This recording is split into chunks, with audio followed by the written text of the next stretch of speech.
Я приветствую вас, дорогие друзья, уважаемые гости и подписчики моего канала. Прямой эфир прямо сейчас. Пламен Пасков на связи. Пламен, здравствуйте. Приветствую вас и вашу солнечную, жаркую, но зато очень любознательную аудиторию в этом политически поджаренном августе 26 года, в отличие от климатически просто жарко. Ну да, у нас жара идет, обстрелы не утихают. Есть, собственно, новое сообщение. Непонятно, сколько баллистики летит по Украине. Засекретили эту информацию. Россияне говорят, что прошлый удар там было поражено, и самолет подбили, в общем, много чего поражено. Ну и сейчас, прямо в эти минуты, когда у нас прямой эфир, новая волна, сразу вот уже вторая волна ударов по Киевской области, в район Киева, со стороны Черниговской области. Вот, в общем-то, несутся реактивные дроны и поражают склады. Уже сообщили, что склад там компании, которая вот этими средствами гигиены и всякими порошками торгуют, в общем, теперь будут перебои.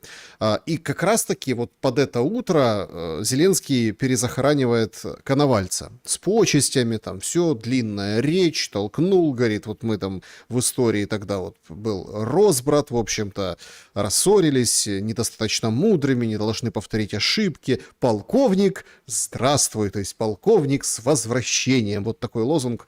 Это вот то, что происходит именно сейчас.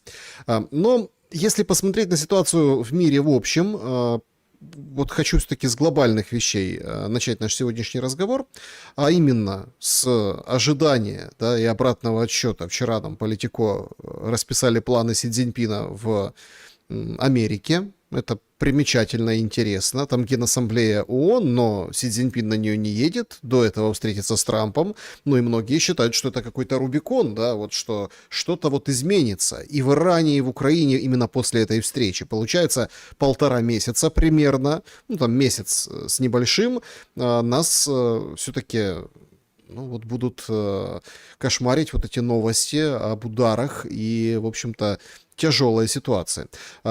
Друзья, оставьте свой вопрос. Можно это сделать в клубе зрителей Шелест, можно это сделать в сообществе YouTube. Как всегда, досмотрите до конца и в чате напишите. В чате вопрос сегодня. Приедут ли на именины Украины Кушнер и Уитков? Да, но это ничего не даст. Да, и начнутся реальные переговоры. Как раз-таки к этому моменту. Нет, вообще не приедут.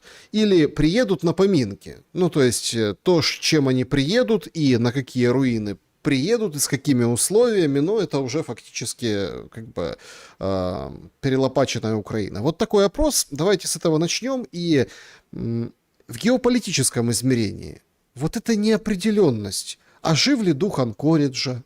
А поедут ли Витков и Кушнер? А что там вообще, они еще до сих пор же заняты на Ближнем Востоке?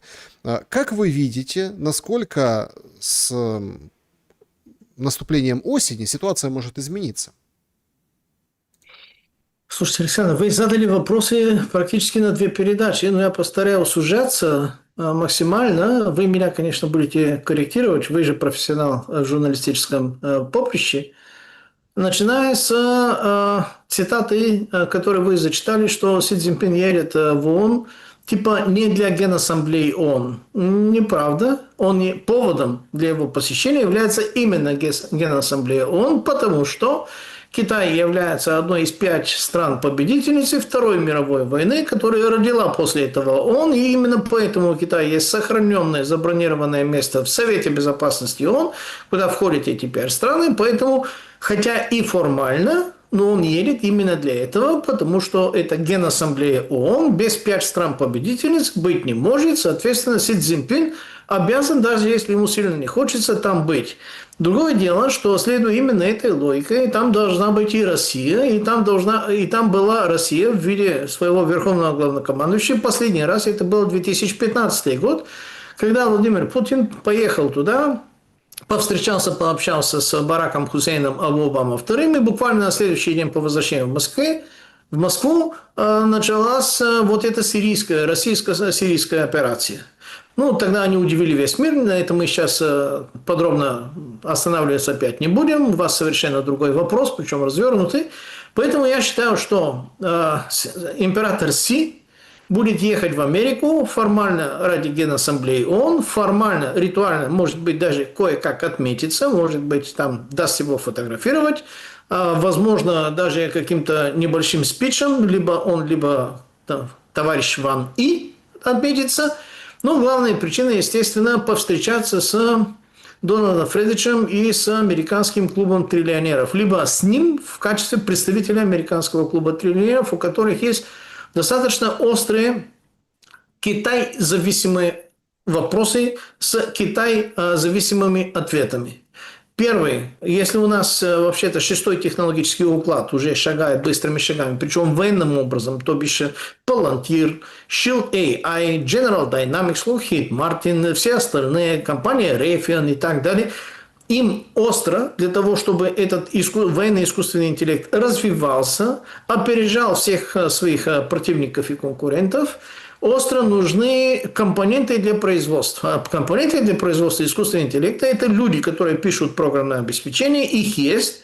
По этому поводу они у Си Цзиньпина ничего просить не будут, но другая часть, которая дает возможность этому искусственному интеллекту наращивать, скажем так, свои производственные возможности, вернее, функциональные возможности, не в арифметической, а иногда даже в геометрической прогрессии, это редкие компоненты этого же железа, раз, то бишь Китай контролирует более 80% мировых редкоземов, с которыми он не готов поделиться с США, как на территории Китая, так и вне территории Китая. А без этих редкоземов, скажем так, остальная сверхпроизводительная, сверхмощная часть этого железа работает не так сверхпроизводительно и сверхмощно, а им это надо. И, во-вторых, им очень важно, скорее всего, обсудить с Китаем энергетические вопросы. Почему энергетические? Потому что, опять же, для функционирования, для работы и для опережания, скажем так, своих конкурентов этот искусственный интеллект нуждается в огромном количестве дата-центров, которые пожирают индустриальное количество энергии, невиданное с другими бывшими индустриальными мощностями, раз, для работы своей. И, во-вторых, пожирает примерно столько же количества энергии для охлаждения своего, для того, чтобы не расплавились эти тысячи процессоров, либо десятки тысяч процессоров. То есть и в том, и в другом случае нужна энергия. Один раз для работы, второй раз для охлаждения.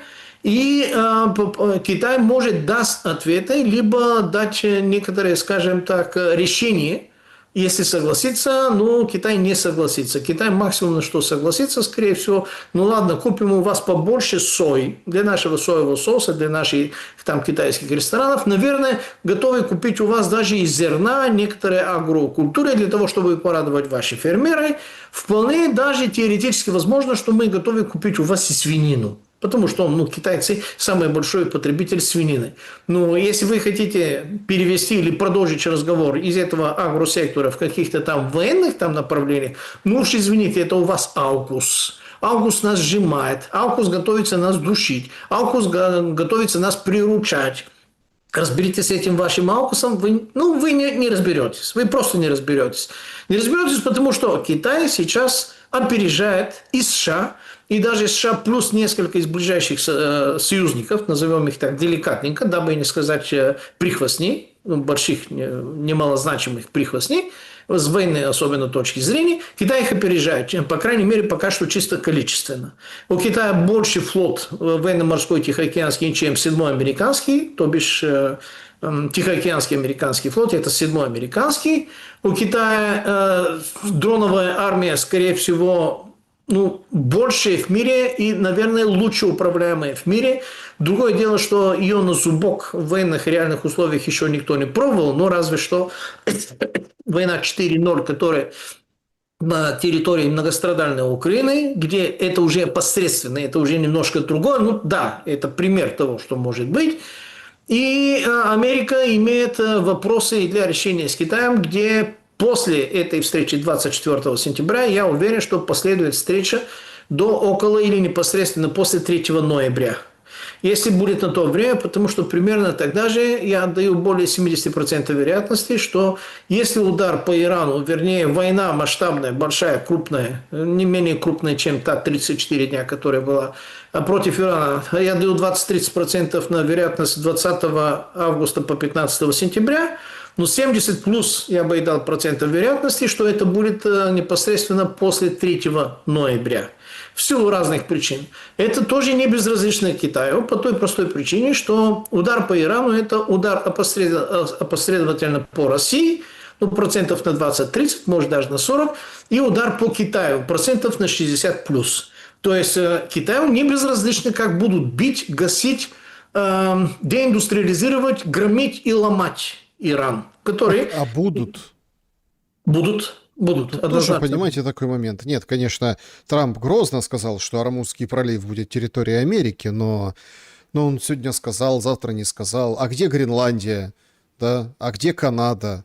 Он уже пообщался с Корни. Ну, то есть, где этот 51-й, 52-й, какие тут еще штаты? То есть, получается, мы в очень такой, ну, не очень хорошей ситуации, потому что ориентируемся на сказанное, а давайте ориентироваться на сделанное. Сделать Да, как раз-таки да. Трамп ничего не может. Все больше стран Персидского залива, все больше стран, ну, как бы говорят, ребята, давайте как-то вот без американцев мы тут разберемся. Шииты вообще бунтуют в Ираке, выпустили заявление такое мощное, говорят, нет, убирайтесь вон, наехали на свое правительство иракское, ну там очень сложная ситуация. Ровно как и саудиты с хуситами, да, они там заключили там Мекский вот этот союз, но проблема-то остается. Ну а как бы Оман, который, я вот честное слово, они не поддержали эту всю историю, движуху Трампа, но Оман же пытался найти какие-то рациональные пути договориться с Ираном. Почему? Потому что с одной стороны Иран, Ормузского пролива, с другой Оман. Ну и что он получил в ответ? Доброе дело не остается безнаказанным. Ему сказали, будете мешать Америке с Ираном, мы вас тоже будем бомбить. Я вот представляю, как они и Оман, и Иран бомбят. Знаете, вы правильно подсказали, что нужно не слушать, что говорит Трамп, а смотреть, что они делают, либо что они не делают, потому что это тоже показательно. То есть, это действие с обратным или с нулевым знаком, которое все равно имеет свою диагностическую значимость. А именно, против Гренландии, против Мексики, против там, что там еще было, Канады и так далее, мы не видим ни американских вояк, ни союзных американцев вояк. А против Ирана вот эта флотилия, которая на входе, вернее, она не на входе Урмузского пролива, она в Аденском, там, типа как будто заливе, там, где самое узкое место после этого, для того, чтобы ракеты Ирана их не доставали уж больно, но все равно останавливают все танкера, входящие либо исходящие.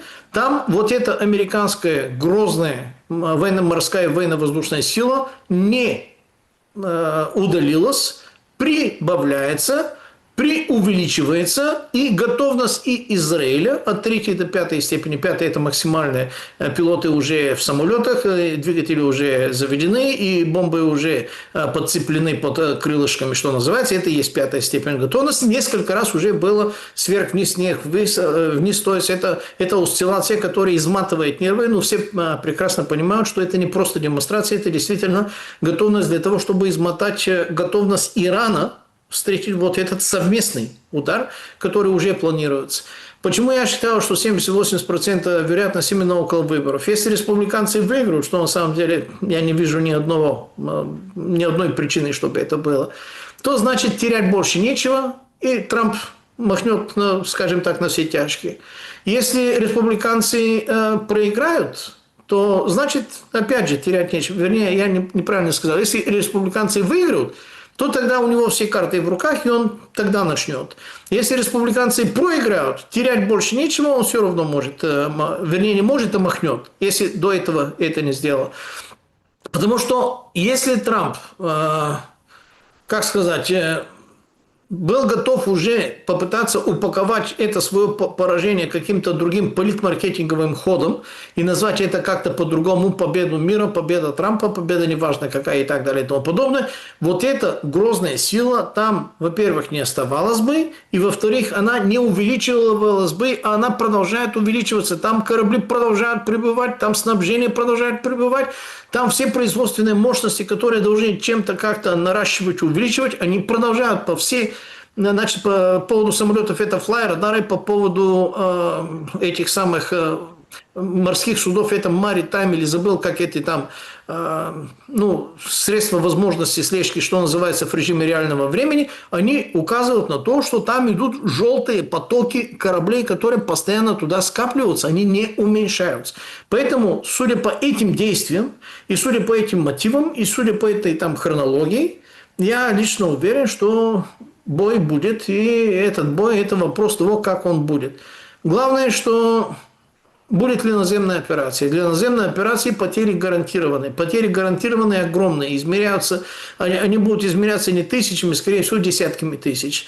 Как Трамп потом любую победу сможет продать Конгрессу, Сенату, американской элите, или даже, если хотите, американскому налогоплательщику-избирателю, честно говоря, мне плохо это представляется, но они гении в этом деле, так что они, может быть, и что-то там напридумают. Вспоминаем фильм 97-го года «Хвост виляет собакой», плутовство, что называется, что они не сделают, господи. Но не будем это гадать. Вопрос в том, может ли Трамп победить Иран. На мой взгляд, не может. Они могут переломать все кости Ирана, они могут уничтожить инфраструктуру, систему снабжения воды в том числе, городов в том числе. Они могут им нанести страшную боль и страшный урон. Но заставить их принять условия американцев они не могут, потому что вот эти ракеты, черт их взял, они уже 3-4, как минимум 2000 километров свободно достают. А что за условия? Подождите, что за условия? Иран сейчас идет в наступление, говорит, давай, Трамп, выполняй, иначе будем силой разблокировать Ормузский пролив. Да и вообще, а что вы там подписывали тогда в этом меморандуме? Тоже как-то нехорошо. То есть, кстати, сегодня заканчивается срок этого меморандума. Вроде как продлили, Саудовская Аравия сообщила, источники оттуда, что вроде как продлено. То есть, опять-таки, мы сталкиваемся с тем, что вот это вот для плебса, для народа, для мира, что вот там накачка и так далее. А на самом деле тихонечко все это продлевают и оттягивают эту историю. Ровно поэтому мой первый вопрос был про Си Цзиньпина и 24 сентября, потому что это все может тянуться. Или нужно успеть до 24 сентября выскочить, или, собственно, победить Иран, или, какая-то странная тогда выходит политика. Нефть-то растет, нефть-то шурует вверх. Семейка Трамп наращивает свои активы, потому что на эти up and down, вверх и вниз, они всегда зарабатывают на движении вверх и на движении вниз.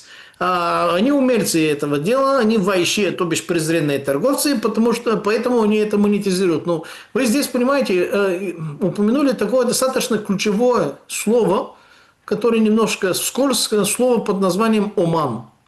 Если люди сейчас посмотрят на карты, там, в Google картах, и увидят, что Оман по территории примерно такой же, как Йемен. Только в Йемене живут 23 миллиона человек, а в Омане живут 3,5 миллиона. А Оман, понимаете ли, является каким-то там ключом для входа вместе с Ираном, не Мальдивского, а именно Ормузского пролива. Однако, если посмотрим на историю там 500-600 лет назад, оказывается, вот этот нынешний Оман, который выглядит недостаточно субъектным образом, недостаточно убедительным, недостаточно военно угрожающим, чтобы наравне с Ираном занимался вот этими вопросами прохода платного и бесплатного, вернее, платного для обеих сторон, Оман был невероятно большой империей. Это было, наверное, может быть, одна из самых больших арабских империй, и их территории распространялись не только на эту часть Аравийского полуострова, но на все побережье Африки аж до Мозамбика, Дар-эс-Салам, который там в Мозамбике. Это и есть город, который основан именно этими арабами, не какими-то арабами, а оманскими арабами. Это настоящая королевская династия, сильно более родовитая и длинная, и старая, и именно королевствующая, чем династия саудитов. Поэтому с Оманом чисто так, как длинный шлейф, это наподобие арабского датского королевства. Почему датское? Потому что Карлмарская уния, центром которой была Дания 300-400 лет назад, они объединили огромную Северную империю. Это была Норвегия, Швеция, Дания, северное побережье этой Европы, Исландия и массу других островов. И сила их была такая большая, что не надо смотреть на сериал «Викинги». Там, честно говоря, кино зачетное, очень приятное, но исторически, мягко говоря, вообще никак. Но они тогда действительно заходили в Средиземное море, захватывали Сицилию, захватывали юг Италии и служили на службу, а иногда и вынуждали византийского, в скобках восточно-римского императора, то есть хозяйничали в Средиземное море достаточно вольготно. То есть эту Северную империю нельзя не досчитывать, именно поэтому нынешняя датская королевская династия с ней считаются. Они являются прямыми наследниками именно этих там основателей Карл-Марксской унии, которые потом, конечно, другие субъекты раздробили. Сейчас это обсуждать не будем. То есть, когда мы сейчас пытаемся понять, что происходит там в этом Ормузском проливе, почему нам видно и звучит слово «Уман», Уман – это древнейший. Вот все остальные – это высечки последних меньше 100 лет. Уман и Иран – это и есть древнейшие, это и есть королевские, это и есть важные. Это те, с которыми Индия в качестве субконтинента считалась. Когда они тоже, индийцы, пытались захватить вот это самое. Поэтому то, что вы говорите, что нефть идет вверх, как идет вверх, так будет идти вниз. Потому что здесь ситуация такова, что еще раз. Энергия определяет, как будет двигаться искусственный интеллект, энергия определяет, кто и как будет выигрывать эти войны, энергия определяет одинаковые по внешнему виду дроны, одинаковые по боевому заряду своему дроны, даже одинаковые по всем остальным начинкам, кроме как мозги, прошивка и общение с сателлитами, будет предопределять одинаковые по внешнему виду дроны, будут ли иметь совершенно разный, причем на порядок функционал, соответственно, кто будет выигрывать в этой мировой войне, в том числе и вот этой там войне. Там ни артиллерия, ни одни ракеты будут иметь значение. И точность этих иранских ракет, она тоже зависит от определенных сателлитов, как китайских, так и российских.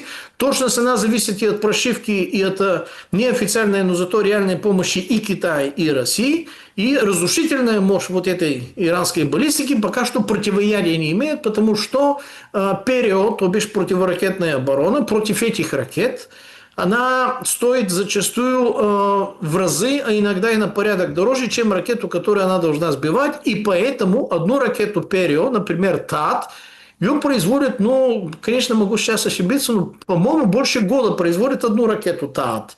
Не одну систему ТААТ, та, которая бегает в космосе, оттуда уже, благодаря сателлитам, в ближайший космос, я имею в виду стратосферу, и тогда она уже направляется и решает эти вопросы.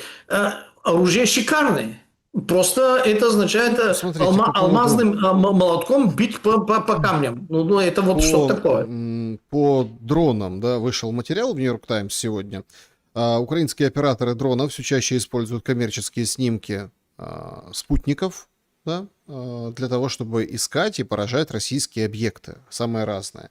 Если раньше для получения снимков это могло занимать несколько дней, то теперь данные поступают за минуты или часы. Некоторые спутники способны снимать один и тот же участок до 15 раз в сутки. Это позволяет украинским военным быстрее выявлять российские войска, технику, логистику и прочее, и разные там даже замаскированные позиции. Спутниковая разведка сделала удары более точными, осложнила российским силам предотвращение ударов, а также помогает Украине поражать системе ПВО, средства радиоэлектронной борьбы, логистику в Крыму и на неподконтрольных Киеву территориях. Это вот я процитировал, это из материала New York Times. Смотрите, 1600 там с чем-то за сутки Россия сбила дронов. Но вместе с тем находится и как бы противодействие этому. Там вчера немецкая пресса писала о том, что поднимают самолет вот этот радиолокационный, да, с А-50. буковкой У. И, в общем-то, фламинго не достигают своих целей, они там сверху они видны, в общем-то, да? Если снизу сложно радары, там можно обходить, то сверху это все видно. И, в общем-то, как бы, я не говорю, что полностью, но нейтрализуется эта угроза.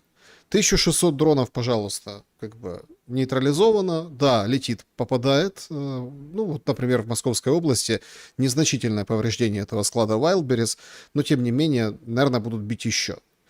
Тут возникает другой момент. Как вы думаете, насколько вот эта вот история и насколько вот похожи и отличаются одновременно вот эти две войны? Я имею в виду с Ираном и с Украиной. Потому что война с Ираном обескровила ПВО, А у нас сейчас показывают по CNN одинокий в кукурузном поле стоящий Патриот без боезарядов. Ну, понятно, что это пропагандистская картинка, чтобы там надавить на жалость, чтобы вот сказать, что вот смотрите, Патриот стоит без дела, там уже несколько недель нет на него ракет, мол, дайте еще ракет. Это понятно, для чего это снимается. Но комплексно никто же, все же понимают, что именно ситуация на Ближнем Востоке привела к этому. Да. Какие тогда перспективы войны? Если спутниковые снимки, видите, Украины поставляются, дроны относительно ракет, они, конечно, дешевые, клепаются, летят, где-то сбиваются, где-то не сбиваются. Просто что так воевать долго можно? Я не знаю, насколько долго... Да, вы правы, Со долго стороны можно. Украины. А вот И со стороны России, у которых, получается, небо в клеточку, в дырочку, тут уже возникают вопросы. вот этот самолет А-50 DRLO, который позволяет уже ловить фламинго практически на 100%. Хорошо, что они вообще-то догадались им попользоваться. Это хорошая штука, это хорошее противоядие, это действительно решает многие вопросы, потому что дальше это вопрос просто масштабирования тех средств поражения для фламинго, которыми этот самолет должен управлять, либо запускать. Управлять он не запускает, он ДРЛО по сути своей. Но вопрос, во-первых, в производственных мощностях России, насколько они действительно смогут произвести такое количество, и это будет уже гонка производства. Фламинго с одной стороны, и с другой российской. Самое ужасное в том, что и та, и другая сторона перемалывают уже свою инфраструктуру, свою экономику, свою энергетику по самое не могу, причем на уровне, который не восстановим в ближайшие даже мирные несколько лет, на случай, если были бы мирные. Украина совершенно очевидно взялась не просто уничтожить Wildberries. Я, честно говоря, подозревал, что Wildberries они уничтожают не в целях заставить Кремля поменять там свои политические, военные и другие решения, а в целях обучать и тренировать Палантир. Мне это кажется, что это вопрос нанесения экономического вреда для того, чтобы отточить умение, знания Палантира по поводу конкретности, где и как бить. И когда придет момент, что Палантир должен уже в такой условиях там какой-то застройки, либо там агломерации конкретно где-то как-то бить, по военному объекту, хирургически, что называется, то тогда он будет в состоянии лучше и больше. Это мое предположение. Это не утверждение, это мое предположение.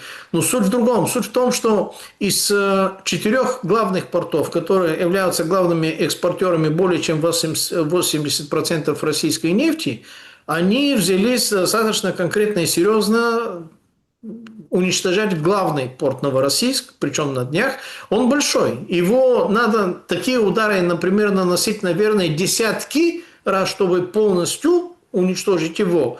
А пока что они выбили, можно сказать, его функцию. Не сам порт как таковым, а именно функцию как таковой.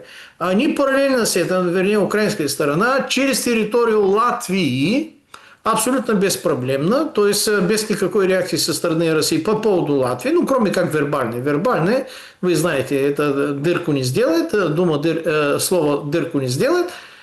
Через территорию Латвии уничтожают Услуга, которую мы комментировали несколько месяцев, то есть возобновили удары по этому большому главному порту Услуга.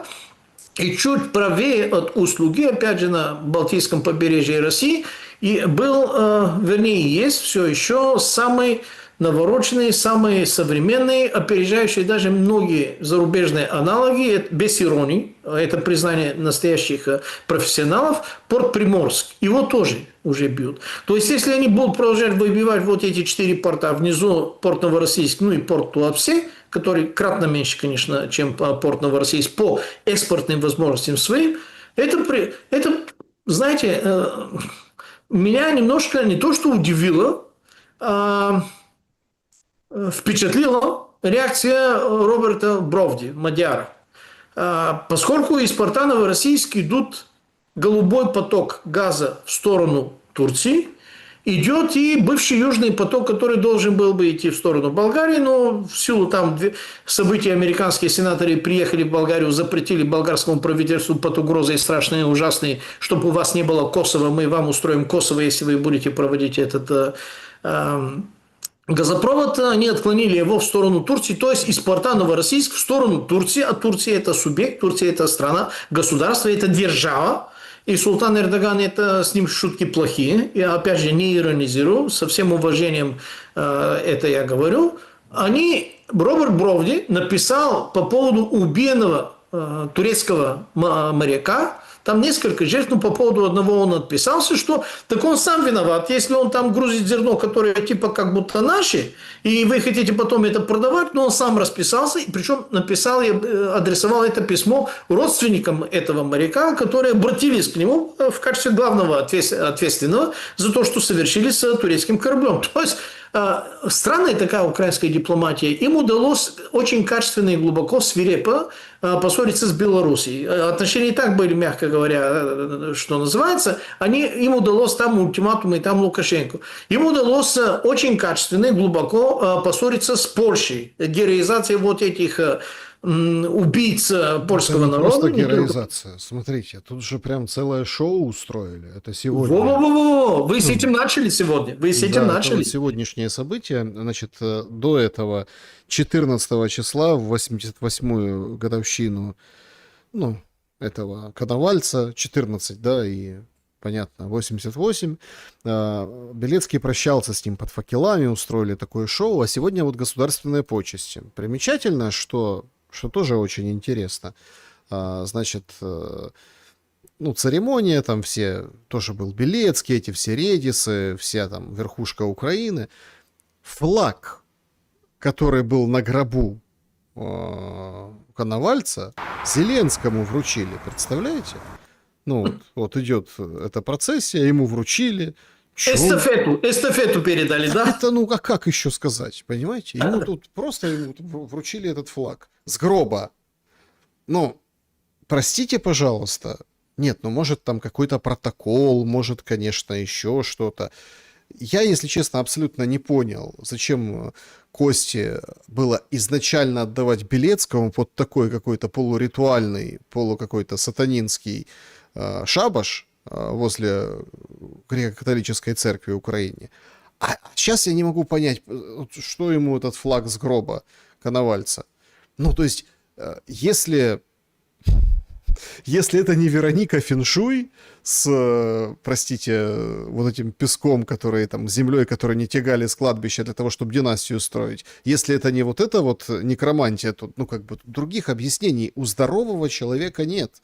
Но, тем не менее, он после этого взял флаг, там толканул речь о том, что тогда-то мы ошибались, а сейчас-то, ох, не повторим ошибок.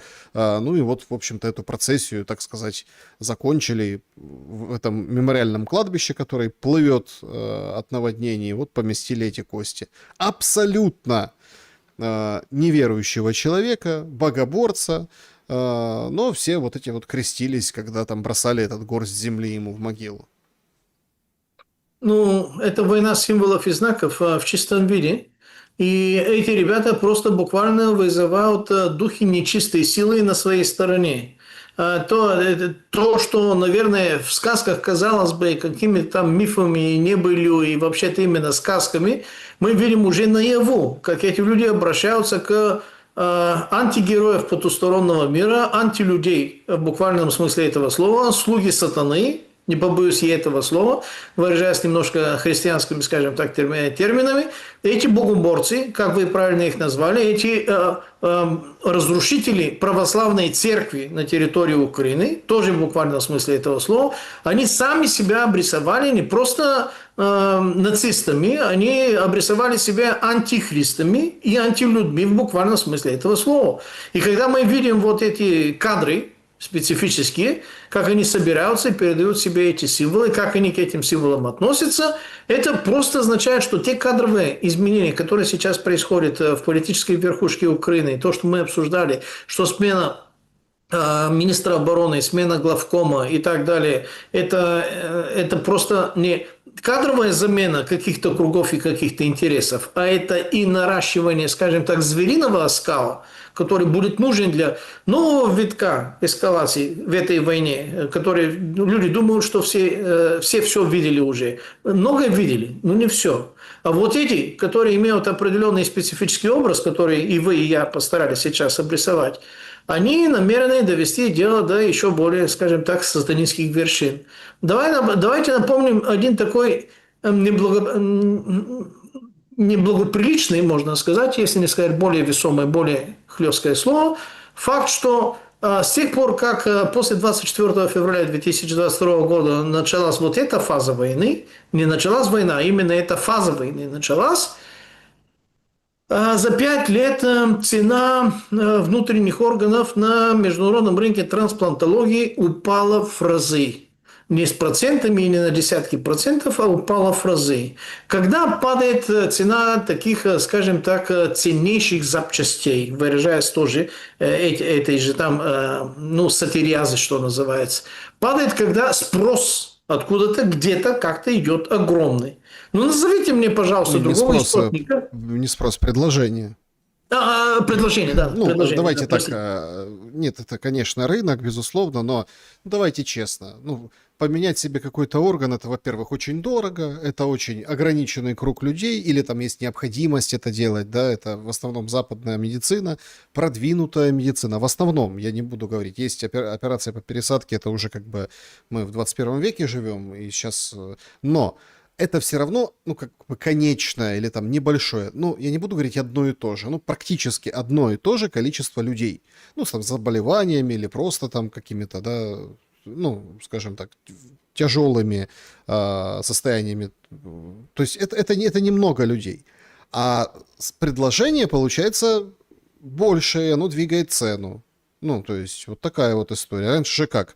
Если нужен какой-то орган, то кто-то оставлял по наследству, кто-то там где-то подписывал бумаги, что там он не против, когда человек понимает, что он уходит. А тут прям бум какой-то. Предложения огромные, да, предложения огромные. Все замешанные, кстати, в этом сатанинском бизнесе. Я встречал утверждения и публикации, это можно найти, что мадам Зеленская занимается, скажем так, некоторыми процессами управления и координации именно этим направлением этого специфического бизнеса.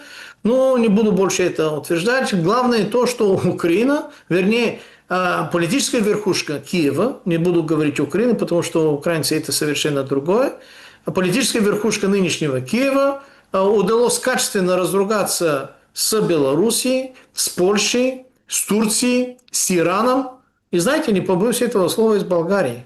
Потому что бабахнуло, наверное, вы не в курсе, но вот вся Болгария об этом говорит уже несколько дней, потому что это идет по нарастающей. Во-первых, на нашем Черноморье, совершенно недалеко от того места, где я нахожусь, украинский дрон всплыл. Ну, вот так.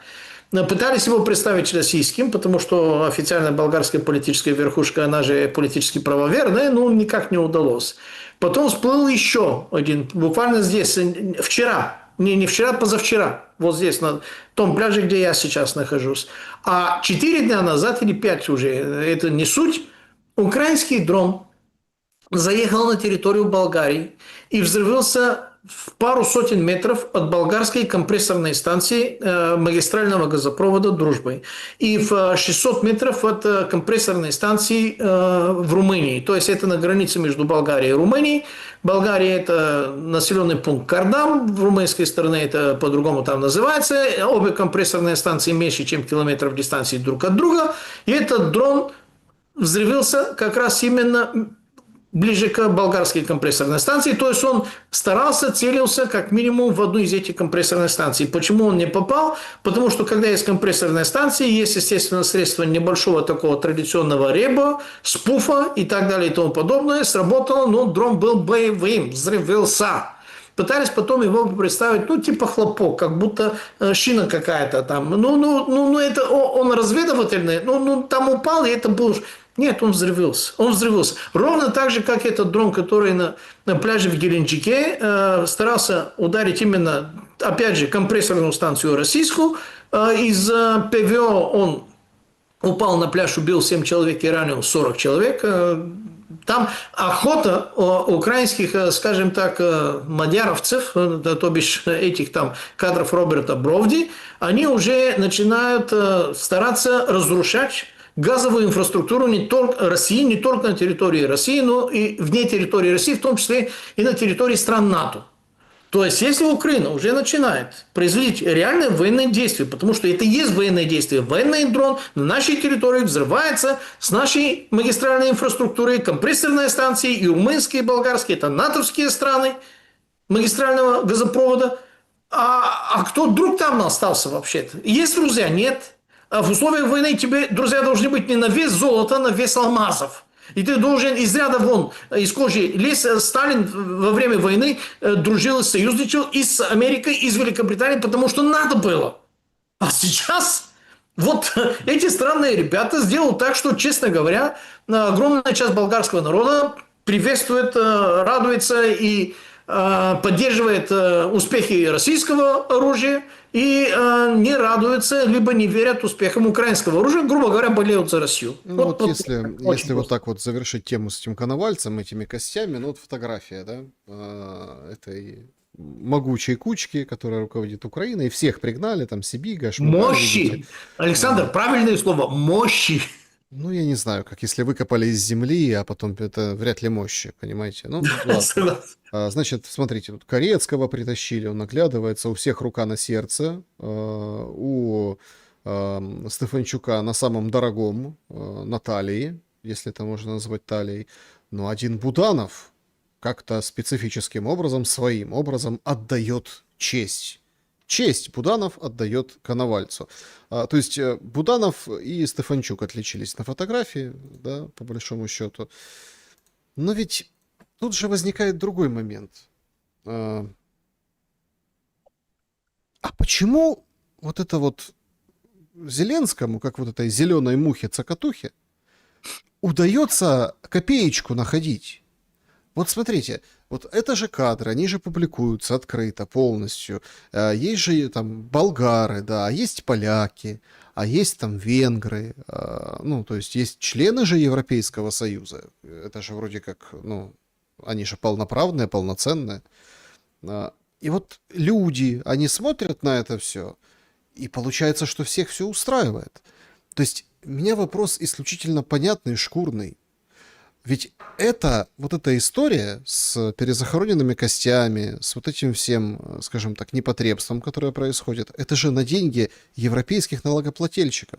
Эти деньги сейчас и стали поводом того, что в Верховной Раде, она сегодня вышла там на работу, будут принимать этих министра обороны, там картонки подтянулись, говорит, ганьба, верните Федорова. Это ведь в большом, ну вот, в большой рамке это борьба за деньги европейских налогоплательщиков. Пламен, ваши налоги, вот это вот все сейчас спонсируют. Вот конкретно ваши. Вы вот в Болгарии платите налоги, и вот, пожалуйста, смотрите, один честь отдает, все за сердце держатся, перезакапывают Коновальца. А получается, европейцев это все устраивает? Хуже, Александр, это не наши налоги только, а наши долги, потому что нынешнее болгарское правительство, поскольку индустрии промышленности, соответственно, экономики как таковой нет, как и предыдущее правительство, собирают долги, то есть увеличивают долги для того, чтобы существовала Болгария. Из этих долгов тоже, именно как вы правильно сказали, красиво наши налоги и наши долги туда идут. Знаете, самое главное, надо честно сказать, и явно надо сказать, это возрождение нацизма, неонацизма, в буквальном смысле этого слова. Если надо приводить опять пример с моей родной Болгарии, на последней неделе буквально 7 подростков в возрасте там 15-17 лет, и примерно меньше 20 всем, выловили, заманили одного чувака, которому устроили там якобы встречу с 15-летней девушкой, выглядящей как 25-летней шлюхи. Они так уже, ну, скажем так, внешний вид у них именно такой, как матерая вообще-то труженичка этих там магистральных панелей.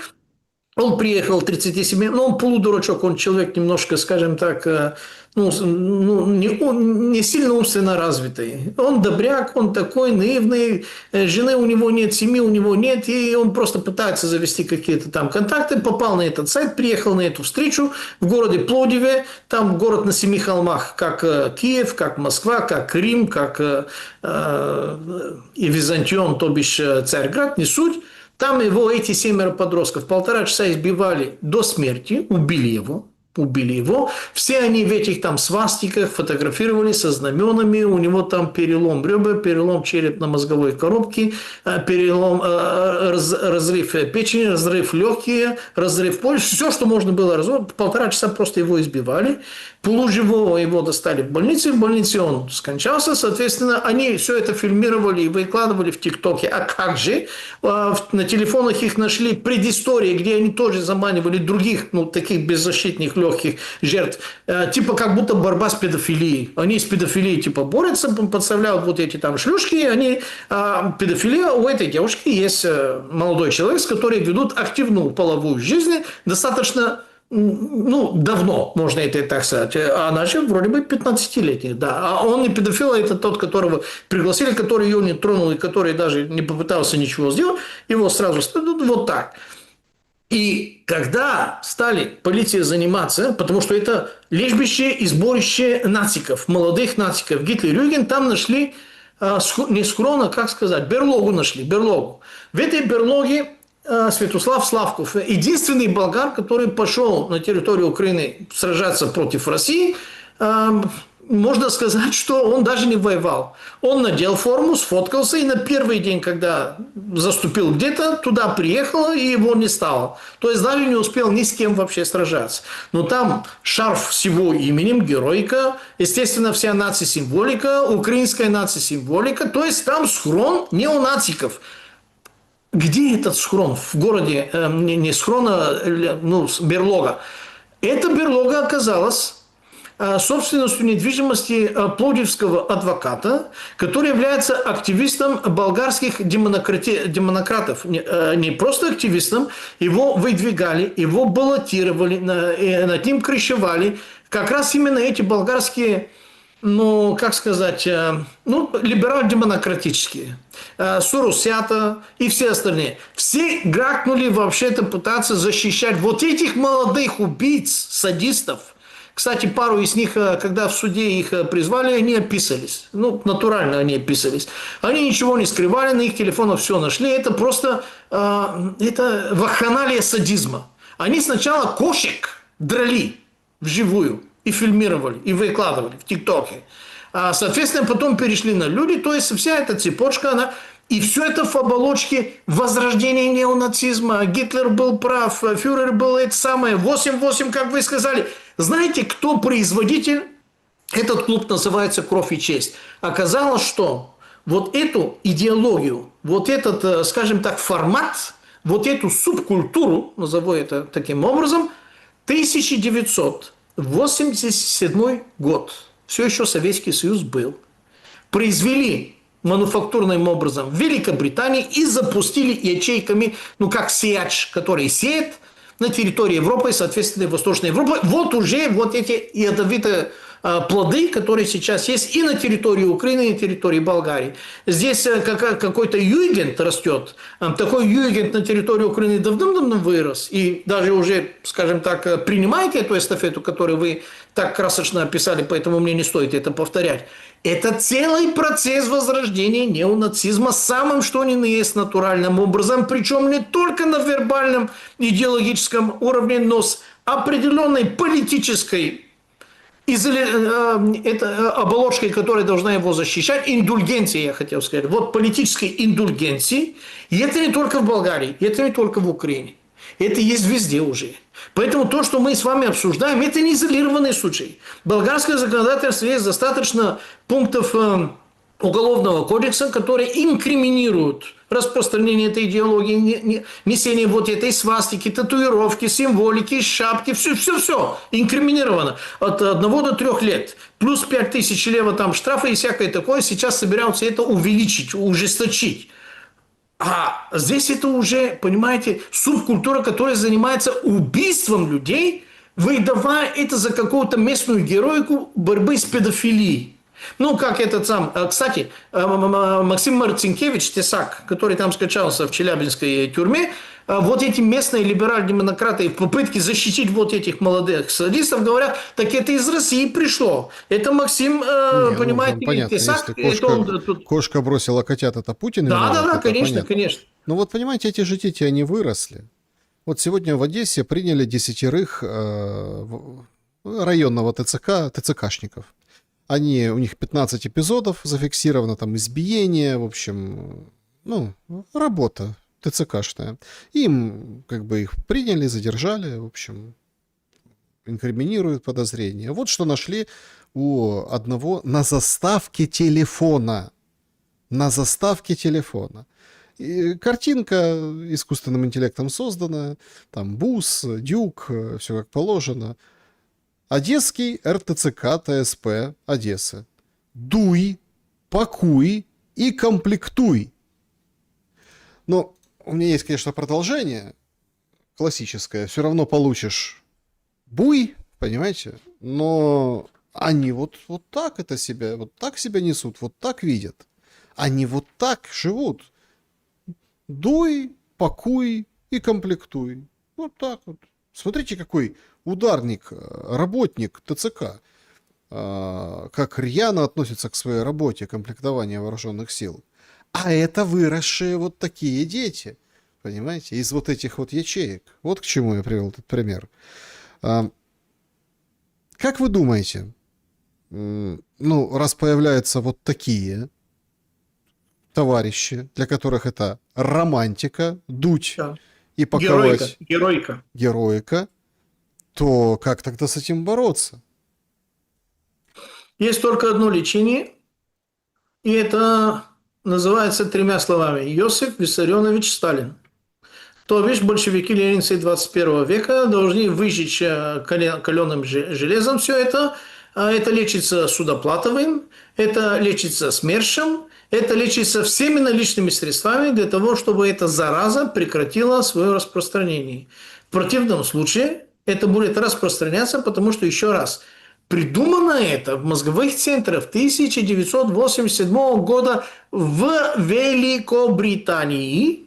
Запустили до конца Советского Союза на территории Западной Европы, и там тоже очень интересная, достаточно, можно сказать, сериальная история, массу невероятно интересных раскрытий есть в Италии, в Германии, в Австрии, который, кажется, такой, в Швеции, других, в Франции, не будем там это уточнять. А после падения Советского Союза все эти клетки, вся эта инфильтрация, думаю, это более правильное слово, заползла под оболочкой патриотизма, суперпатриотизма, турбопатриотизма, то бишь национализма, но национализм, который не просто любит свой народ больше всего, а который ненавидит других народов, говоря, что любит свой народ. И возведя свой народ на уровне суперменьшина, то бишь уберменьшина, а других народов, особенно противников исторических, идеологических, неважно как, это убер, то есть это унтерменьшин, да. Так что вот это у нас, мы видели 90-х годов, эта субкультура начала проявляться, и нам было удивительно, что страна, которая участвовала на стороне Советского Союза и сражались аж до Франции, до Клагенфурта, до Австрии, через тяжелую Югославию, через очень тяжелую Венгрию, в составе Третьего Украинского фронта, где есть... Ну, в антифашистском периоде в Болгарии давали 50 тысяч лева за отрезанную партизанскую голову. И таких отрезанных партизанских голов было очень много, потому что партизанское сопротивление в Болгарии было ровно таким же, как в Югославии, в Белоруссии, либо в Греции. Просто это менее известно на русскоязычной, скажем так, аудитории. Не будем сейчас об этом. Суть в том, что на такой территории они именно в 90-е годы начали сражаться с памятниками антифашистов.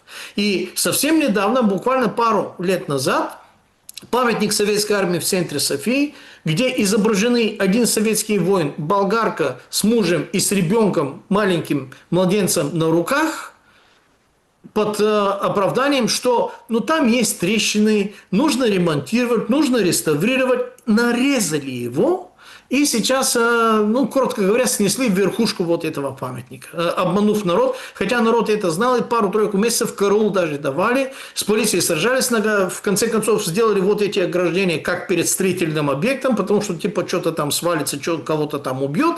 И под этой уже защитой сделали это коварное дело. Знаете, что сделали эти местные либерал-демократы, то бишь британские и американские выкормыши, то есть соросята местного болгарского?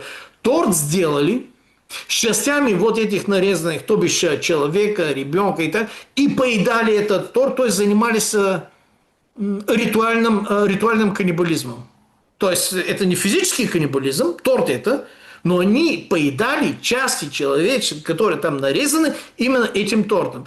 Тогда, естественно, общество Болгарии достаточно сильно возбудилось, и, мягко говоря, у этих сейчас, когда будут президентские выборы, шансов на то, что они вышли на финишной прямой, либо вышли до второго тура, ну, сильно сокращены, потому что везде уже сифонит, что это партия педофилов, либерал-демократы, там две партии, которые в коалиции. Это партия, которая защищает настоящих педофилов, это партия нациков, это партия нациков-садистов, это партия нациков-убийц по критерию не как мы. То есть здесь это разрастается. Подобные процессы, естественно, есть и в Румынии, естественно, есть и в Польше, естественно, есть и в Германии. Есть целый список по поводу тот случай, который был в Болгарии, как называются эти субкультурные явления и организации везде в Европе, и где их гасят, с ними борются больше и лучше. Угадайте, где лучше всего действительно борются с этими явлениями? В Германии. В Германии все эти проявления, их пока что все еще действительно гасят, а в других территориях, ну, это плохо, это нехорошо, это ужасно неприлично даже.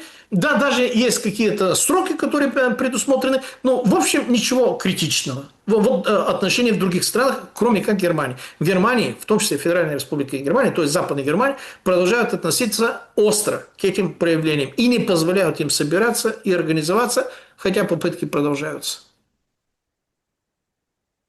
Да, дорогие друзья, значит, подведем итоги нашего вопроса. Приедут ли на именины Украины, или, как вы тут шутите, Муха, ТЦК-туха, да?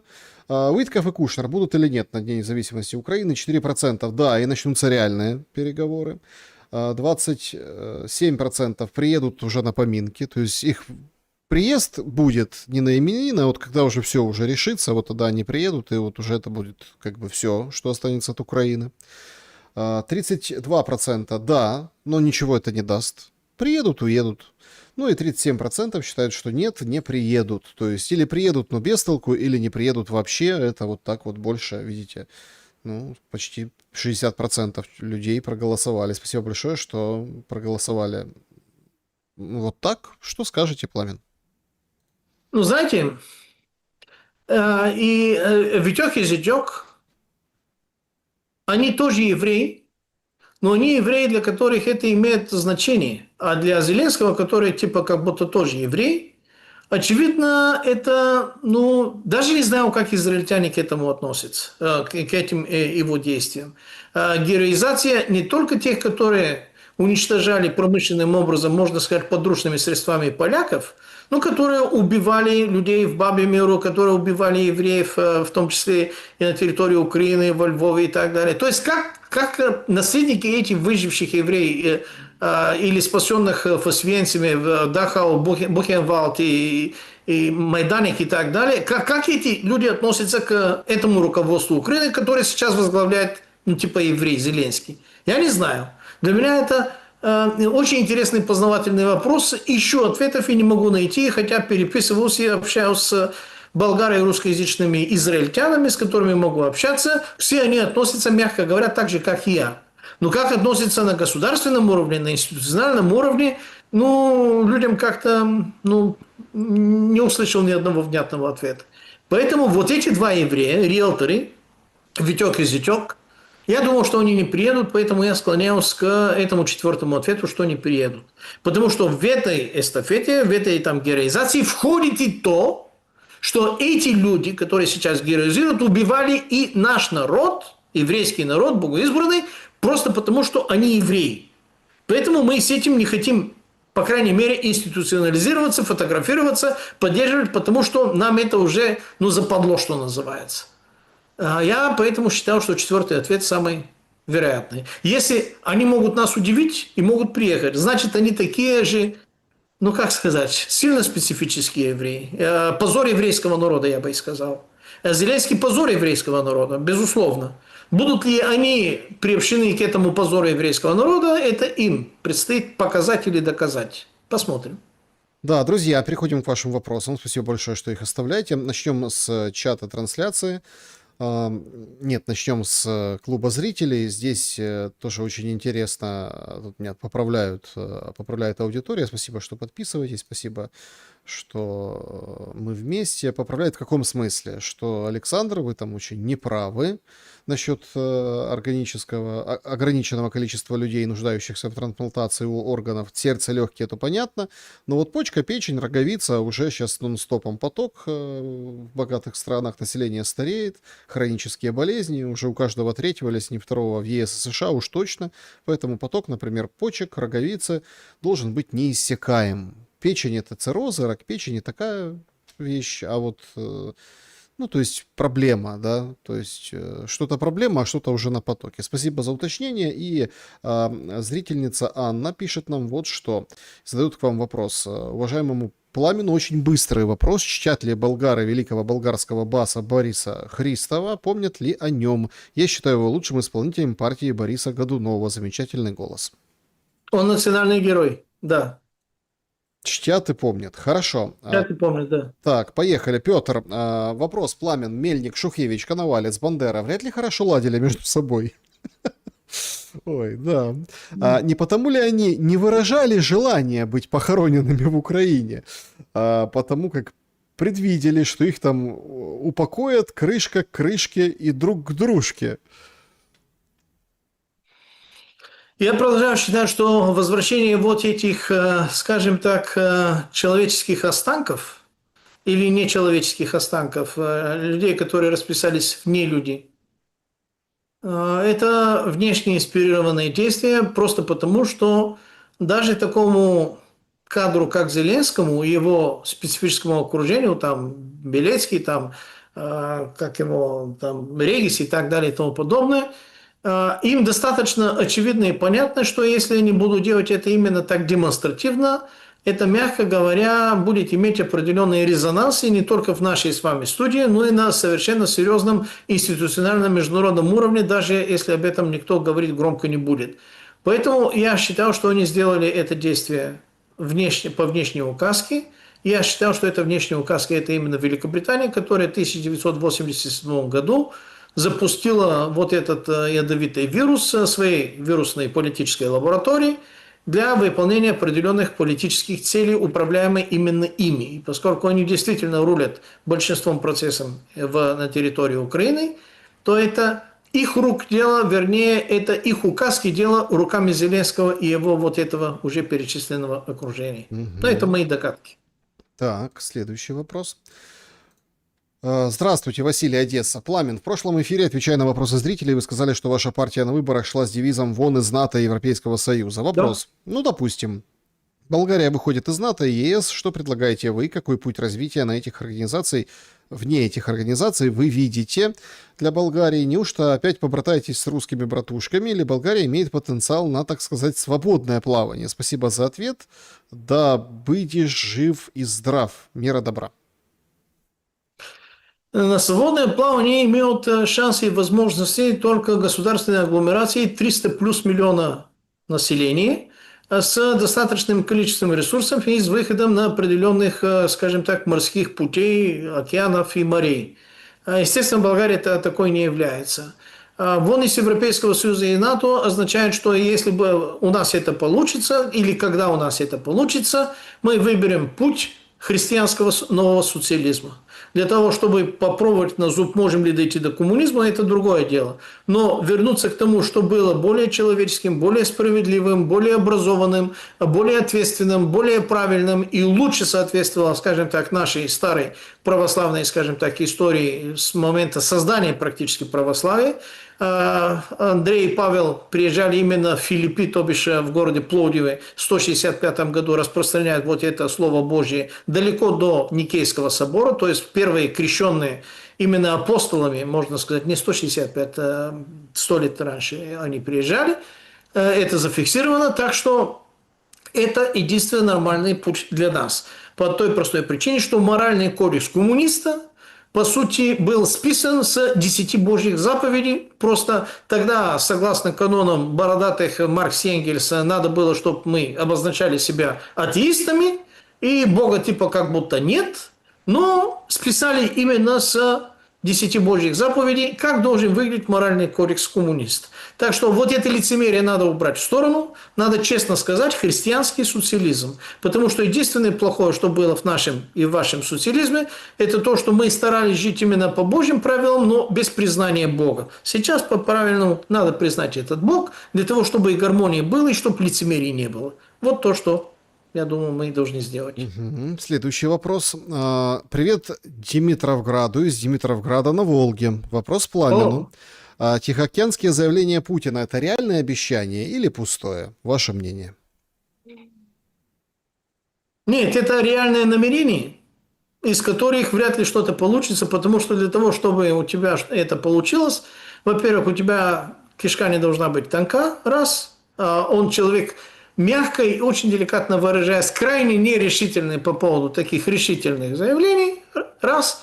И, во-вторых, ресурсов нет, потому что, еще раз, Тихоокеанское заявление – это даже флот, Тихоокеанский флот Японии, у которой нет все еще прав на собственные вооруженные силы, они называют их по-другому, но военно-морские у них очень конкретные, не просто составляют конкуренцию, но превосходят в многих отношениях российский Тихоокеанский флот. Если к этому добавить, опять же, и 7-й американский, южнокорейский, тайваньский и всех остальных других, не очень. Поэтому заявлять можно что угодно для, как сказать, подбадривать внутренний рынок. Внутренний и местный рынок подбадривать можно. Я припоминаю такие же бодрые заявления. Это были майские указы 2012 года. Потом были такие же майские указы 2018 года, когда его еще раз выбрали. И майские указы 2012 года предусматривали 25 миллионов высокооплачиваемых рабочих мест, повышение жизненного уровня, ура, там, сюда. Очень подробные указы были, которые, согласно отчету там Медведева и там других функционеров, на 96% и Суркова, на 96% были выполнены. Путин сказал, хорошо, это выполнено, ну где это? И Сурков тогда сказал, Владимир Владимирович, мы с вами договаривались на бумаге, на документе. То бишь, что вы спрашиваете про реалию? Реалии нет и не может быть. Поэтому такие бодрящие надо сделать, нужно сделать, я поручил это сделать, и всякое такое, наслушанные четверть века, и видели, как это делается, и видели, кто это делает, и видели, как он их наказывал, либо премировал. Так что слушать можно, обсуждать можно, но лучше давайте следующий вопрос.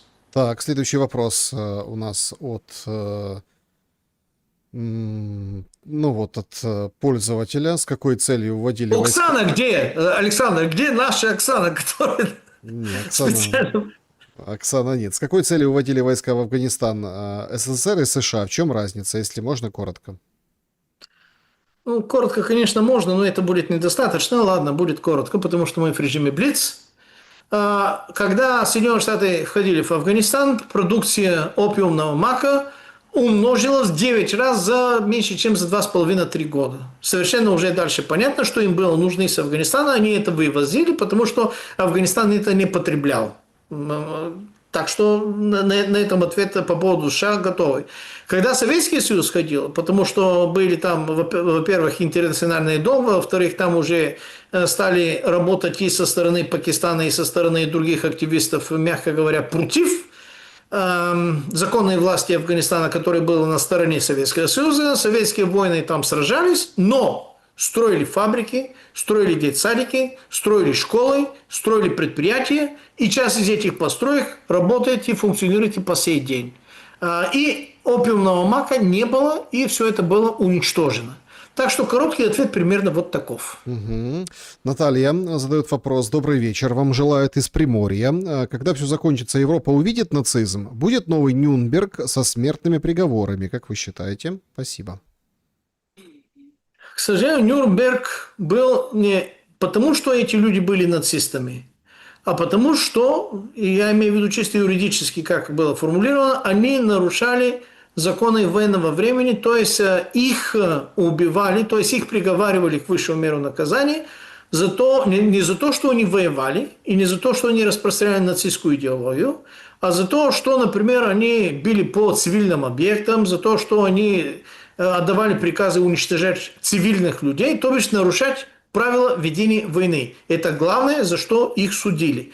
Другое дело, что после этого, естественно, все победители занялись процессом денацификации, но единственные, которые занялись настоящей денацификацией, это был Советский Союз и частично Великобритания, хотя все самые выдающиеся, самые образованные, самые, скажем так, профессиональные, самые интересные и самые матерые нацики выводили из территории Германии, побежденной Германии, именно британцы, именно американцы, и именно они потом их расселяли в Латинской Америке для того, чтобы организовать нужные на то перевороты под контролем ЦРУ, и они у них забрали весь архив и, соответственно, дальше пользовались всеми этими научными разработками, которые были достижениями Абвера, Третьего рейха и всех остальных других, в том числе и разведывательных структур, которые там работали, Анин, Нерби и прочее, прочее.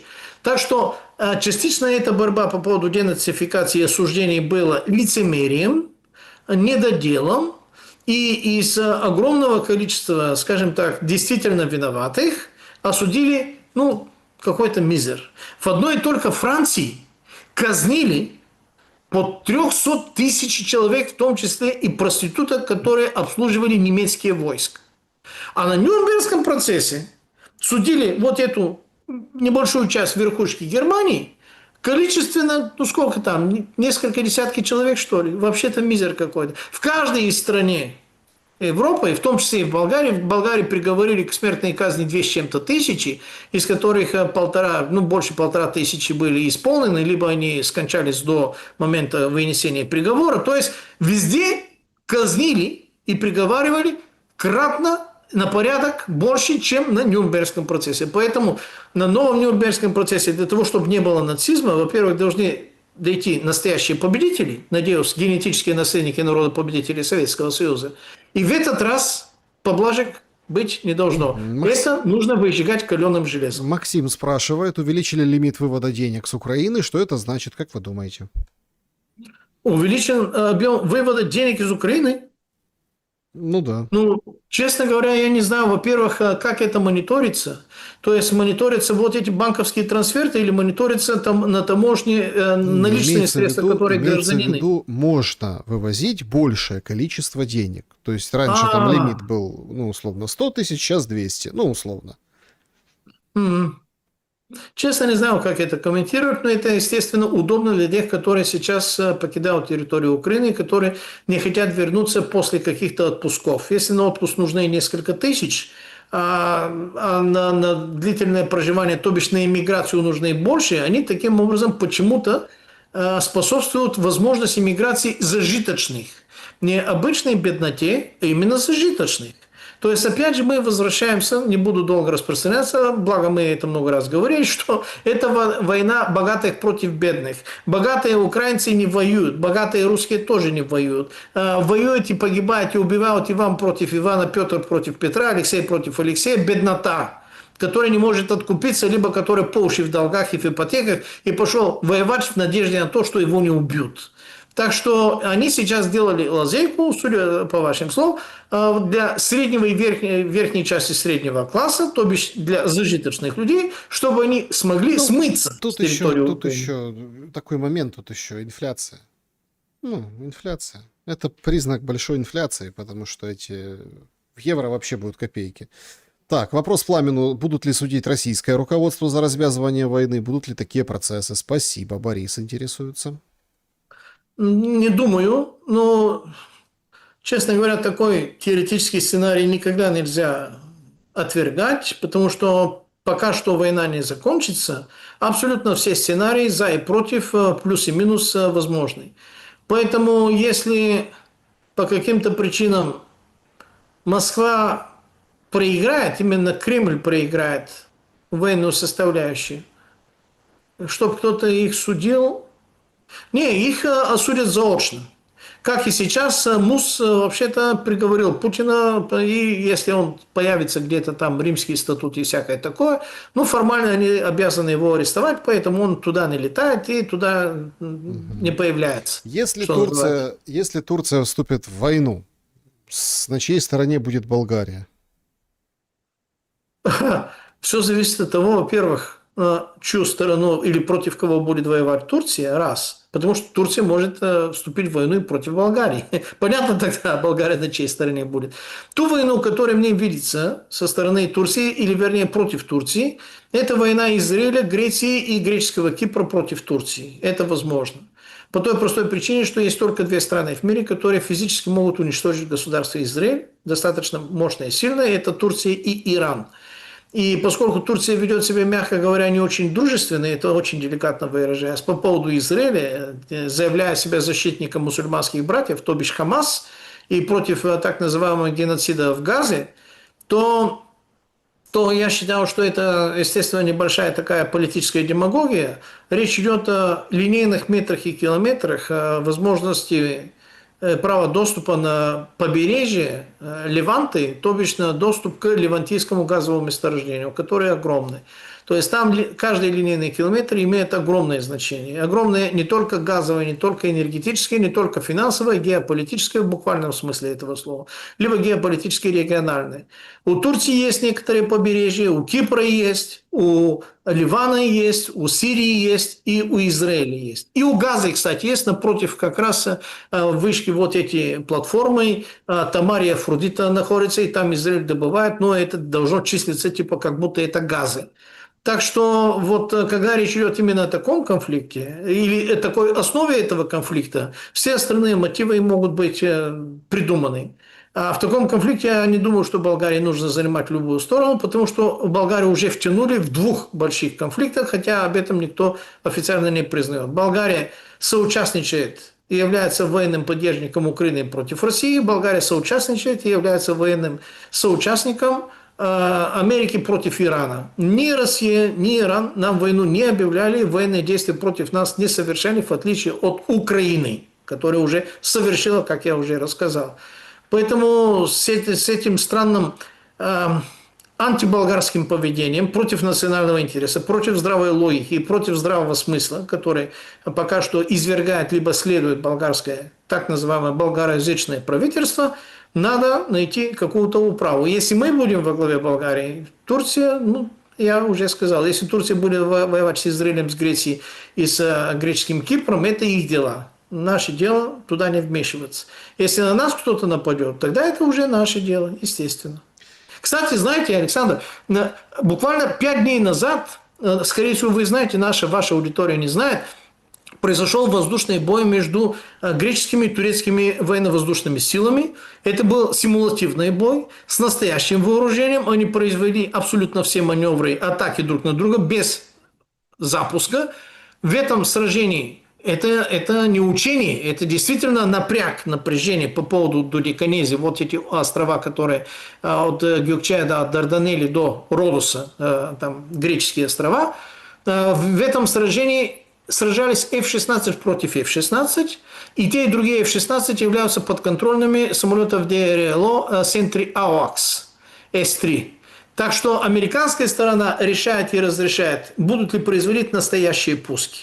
А все остальное, что пилоты могли решить и сделать, они сделали, и они как будто сражались. Но это серьезно. Единственное, что они сделали, не запускали действительно ракеты и не обстреливали друг друга. Все остальные маневры, атакующие, пикирующие, подсекающие, они уже делали. Главное, чтобы такие и были пуски, да, но Украина сейчас в реальных пусках, в реальных ударах, да, и в реальных, которые как бы конца и края, которому нет. Пламен Пасков был моим собеседником сегодня. Спасибо за время и мысли. Братья и сестры, товарищи, дамы и господа офицеры, господа не пьющие, не офицеры, выключите, пожалуйста, телевизоры, включите мозги, и все у вас приложится. Всего вам доброго, будьте с нами. Продолжение обязательно скоро следует. Пока. Берегите себя, добра и света. Увидимся.